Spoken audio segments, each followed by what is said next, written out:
Welcome back, I'm Ron the Cook. Today is day 5 of Negroni week. And today's Negroni is using an infusion I made with Ford's gin. I want to use sous vide to infuse my gin with some excess pineapple and ginger puree that I had. And this is what we got. This is 300 grams of pineapple, 300 grams of Ford's gin, and 10 grams of ginger puree. This is sous vide at 120 degrees for 2 hours. So first, let's strain it. So I got my pour over coffee maker here. Take our bag and just slowly pour it in.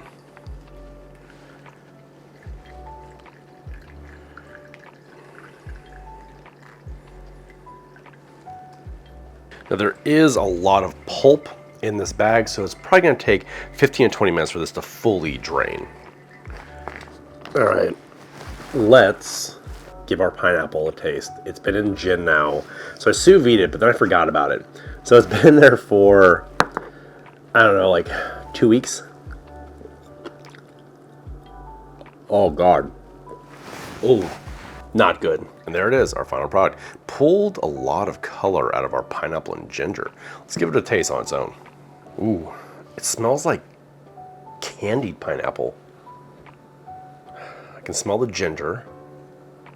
All right.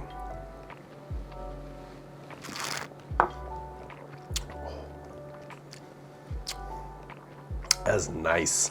All the herbaceousness of the gin is coming through, but you're getting this beautiful, like almost like candied pineapple flavor in there, and a little bit of bite and sharpness from the ginger at the very end, like back here. I really want the pineapple flavor to come through, so we're gonna go with 2 ounces or 60 mils of our pineapple ginger infused gin. Next up, gotta have Campari. You can go with 1 ounce or 30 mils Campari. Then instead of using sweet vermouth or vermouth rouge, I'm gonna be using my Vermouth Bianco. Go with 1 ounce.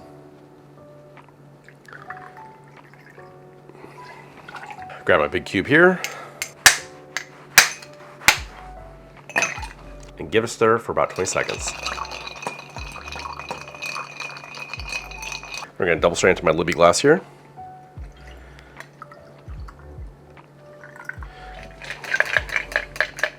And serve it neat. I'm gonna take a piece of candied pineapple as our garnish here. Drop it right on the side there. There's our pineapple ginger Negroni. And again, cheers to Negroni week.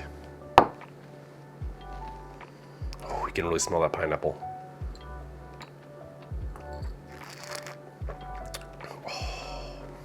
That added herbalness from the Vermouth Bianco really accents the sweetness of the pineapple perfectly. Still getting some of those like candied pineapple notes. I don't know how that came about. Getting the ginger too, adding a little bit of that spice at the end. The Bianco also makes the cocktail a lot drier, which I'm enjoying. If you want to check out the rest of the Negroni Week cocktails, click right there. If you want to check out my Sunday side dishes, click up there. Until next time, I'm Ron the Cook.